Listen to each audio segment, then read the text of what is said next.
কি কারণে, কোন অপরাধে, কোন কারণে তোমরা জাহান্নামের দিকে রওনা দিলে?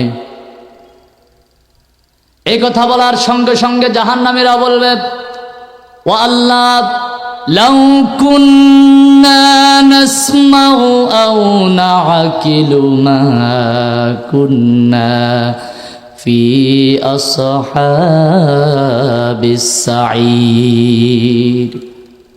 জাহান্নামীরা বলবে, আল্লাহ, লাউ কুন্না নাসমাউ, যদি আমরা শুনতাম, আও নাআকিলু, যদি আমরা বুঝতাম।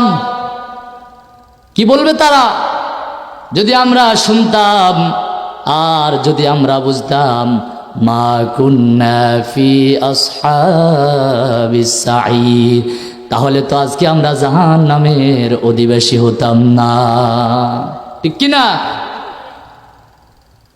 আল্লাহ রাব্বুল আলামিন তাদেরকে বলবে, তোমাদের কাছে কেন কি কখনো কি কোনো বার্তাবাহক যায় নাই? তোমাদেরকে খারাপ কাজ থেকে ফিরে আনার জন্য কেউ কি আদেশ করে নাই? কেউ কি তোমাদেরকে বারণ করে নাই? তোমাদের কাছে কি আমি নবী পাঠাই নাই, রাসূল পাঠাই নাই, বার্তাবাহক পাঠাই নাই? আল্লাহ রাব্বুল আলামিন বলবে, তোমাদের জন্য আমি হাফেজ সাহেব প্রেরণ করেছিলাম কোরআন শোনানোর জন্য, আমি মুহাদ্দিস সাহেবদেরকে প্রেরণ করেছিলাম নবীজির হাদিসগুলো সুন্দরভাবে তোমাদেরকে বুঝিয়ে দেওয়ার জন্য। একটা মাত্র উদ্দেশ্য, কেবলমাত্র জাহান্নাম থেকে বেঁচে থাকার জন্য, জান্নাতে যাওয়ার জন্য। আমাদের কাজ হলো হেদায়েতের জন্য আল্লাহর কাছে দোয়া করা, যেমন ভাবে আমার রাসূল আল্লাহর কাছে দোয়া করেছিলেন। রাসূল দোয়া করেছিলেন আল্লাহর কাছে কার জন্য? দুইজন বিশিষ্ট কাফের দোয়া করেছিলেন, আল্লাহ, আপনি আমার ইসলামকে শক্তিশালী করার জন্য। এই দুই লোকের মধ্যে একজন হলো উমর, আরেকজন হলো আবু জাহেল।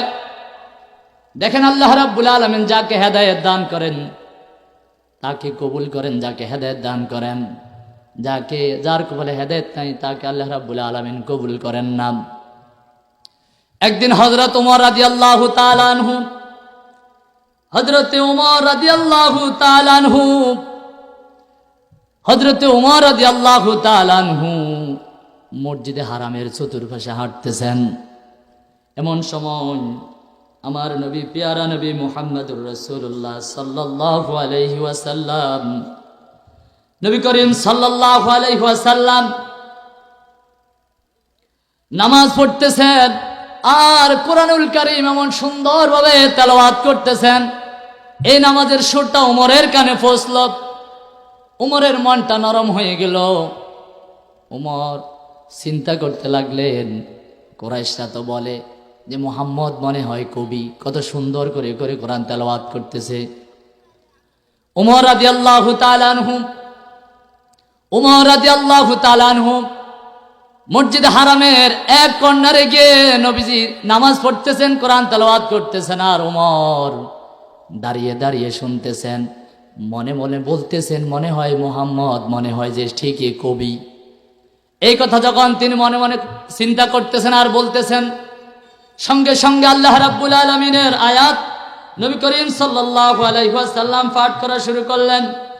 নবী করিম সাল্লাল্লাহু আলাইহি ওয়াসাল্লাম বলেন, ইন্নাহু লাকাউলু রাসূলিন কারীম ওয়া মা হুয়া বিকাউলি শাইরিন ক্বালিলাম মা তুমিনুন। আল্লাহু আকবার।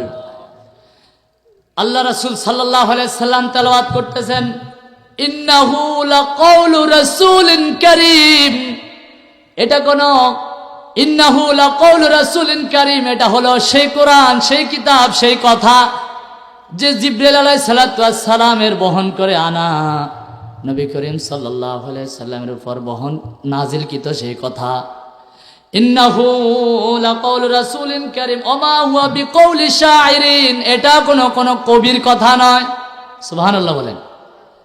উমর রাদিয়াল্লাহু তাআলা আনহু মনে মনে চিন্তা করতেছেন, এত সুন্দর করে কবির মতো ছন্দে ছন্দে মিলাইয়া কোরআন তেলাওয়াত করতেছেন, আর রাসূল করিম সাল্লাল্লাহু আলাইহি ওয়াসাল্লাম বলতেছেন এটা কোনো কবির কথা নয়, কবির কথা তো তোমরা মানো না, কলিলাম মা তুমিনুন, কবির কথাও তোমরা বিশ্বাস করো না।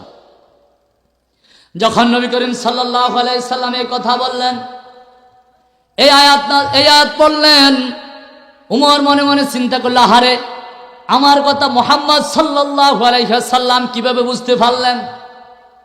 হ্যাঁ, মনে মনে চিন্তা করতেছে আমি, কিন্তু ওনার মুখ দিয়ে বের হলো, উনি কিভাবে বুঝতে পারলেন? এই কথা বলার সঙ্গে সঙ্গে আমার রাসূল সাল্লাল্লাহু আলাইহি ওয়াসাল্লাম কোরআন থেকে আবার আয়াত তেলাওয়াত করা শুরু করে দিলেন। আল্লাহ রাসূল সাল্লাল্লাহু আলাইহি সাল্লাম বলেন, ওয়ালা বিকাউলি কাহিরিন কলিলাম মা তাযাক্কারুন, ওয়ালা বিকাউলি কাহিনিন। ওমর রাদিয়াল্লাহু তাআলা আনহু তখন বললেন, আমি মনে মনে যে কথাগুলো চিন্তা করলাম, মনে হয় কবি এই কথাটা মুহাম্মদ বলে দিল, মুহাম্মদ মনে হয় গণক। পরবর্তীতে কি বলল? মুহাম্মদ মনে হয় গণক। কি আমার মনের কথা কিভাবে বুঝতো? বলে দিল। উমর ফারুক রাদিয়াল্লাহু তাআলা ইসলাম গ্রহণ করার আগে এই অবস্থা তৈরি হলো, তিনি আবার বললেন মুহাম্মদ মনে হয় গণক। এই কথা বলার পরে আমার রাসূলকে তেলাওয়াত করা শুরু করে দিলেন, ওয়ালা বিকাউলি কাহিনিন কলিলাম মা তাযাক্কারুন।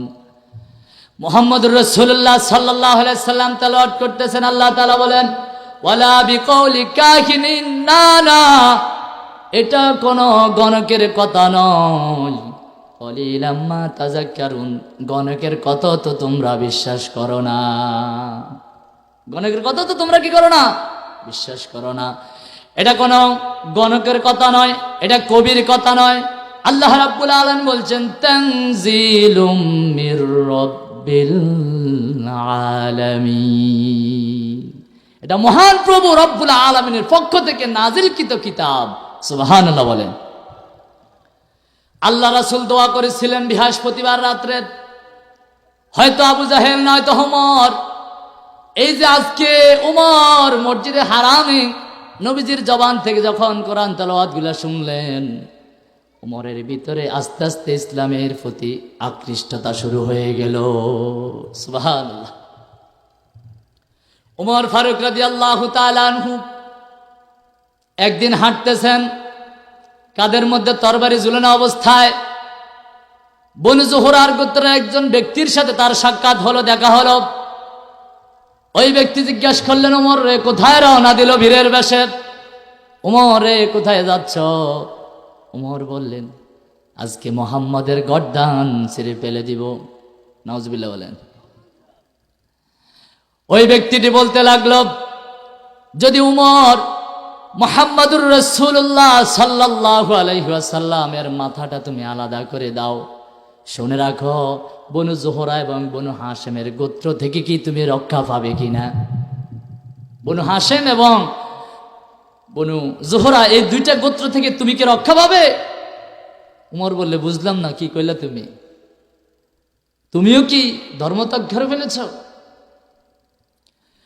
ওই ব্যক্তিটি বলতে লাগলো, উমর রে, মুহাম্মাদের গর্দান ফালানোর আগে বাড়িতে গিয়ে খবর নাও, তোমার বাড়ির সবাই কি তোমার ধর্ম ত্যাগ করে কি ইসলাম ধর্ম গ্রহণ করে গড়ে ফেলেছে কিনা? উমর ফারুক রাদিয়াল্লাহু তাআলা চিন্তায় পড়ে গেলেন, কিরে আমি যাচ্ছি আমার উদ্দেশ্যে, আমাকে পথ আটকানো, তার কারণ কি? ওই ব্যক্তিটি বুঝাই দিলেন যে তোমার আগে পরিবারের খবর নাও। উমর ফারুক রাদিয়াল্লাহু তাআলা আনহু বাড়িতে চলে গেলেন।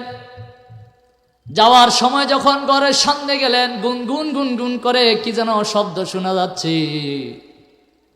উমর ফারুক রাদিয়াল্লাহু তাআলা আনহু ঘরে প্রবেশ করার আগে ঘরের ভিতরে তার বোন এবং ভগ্নিপতি ইসলাম ধর্ম গ্রহণ করেছে।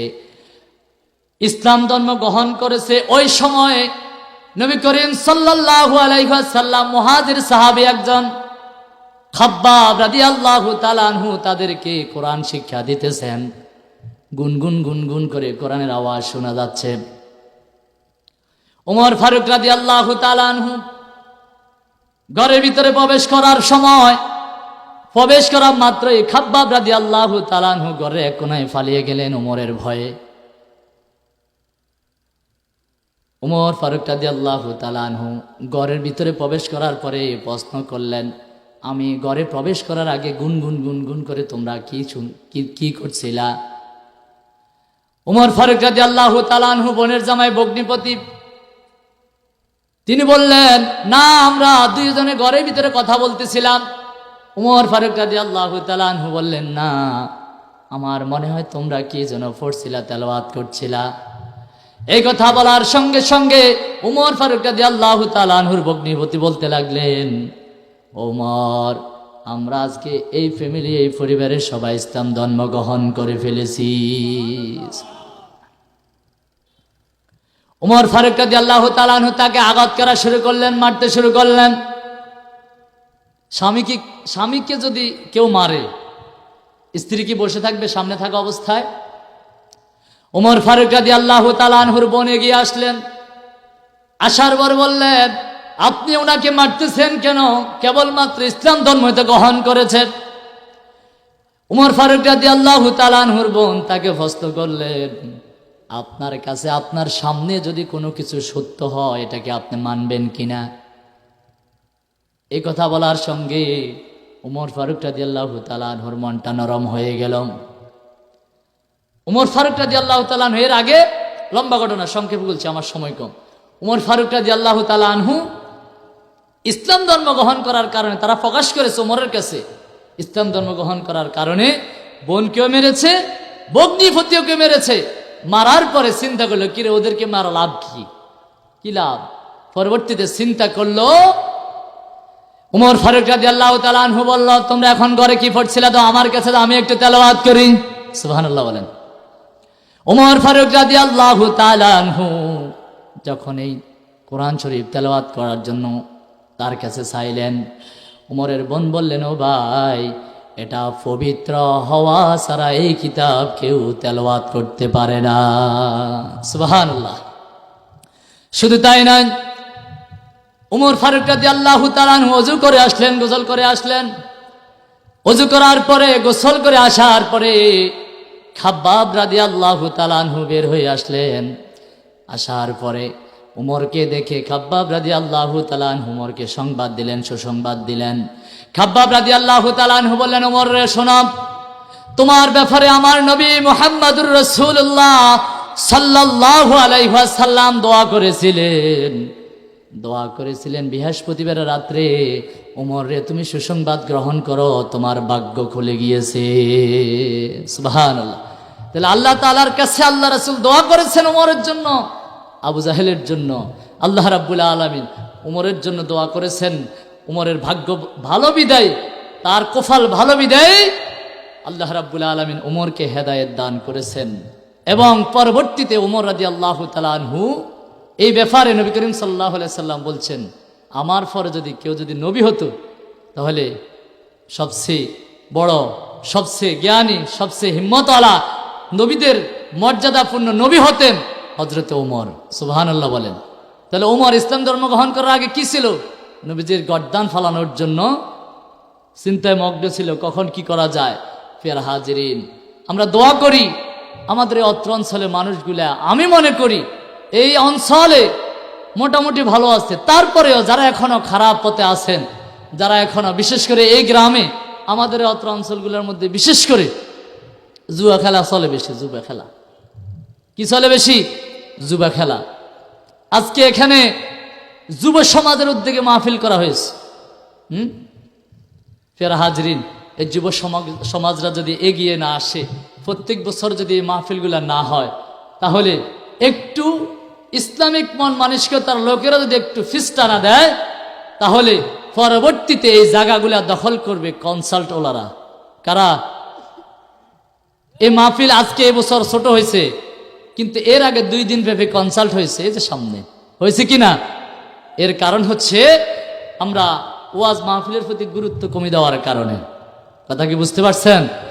এজন্য আসুন আল্লাহর কাছে দোয়া করি, আল্লাহ, যারা এখনো যুবা খেলে, এরপরে কনসাল্টের আয়োজন করে, বিভিন্ন খারাপ কাজের সাথে লিপ্ত আছে, আমরা দোয়া করব আল্লাহ রাব্বুল আলামিন যেন আমাদের এই প্রিয় মানুষগুলা পরিচিত মানুষগুলোকে হেদায়েত নসিব করে বলে আমিন।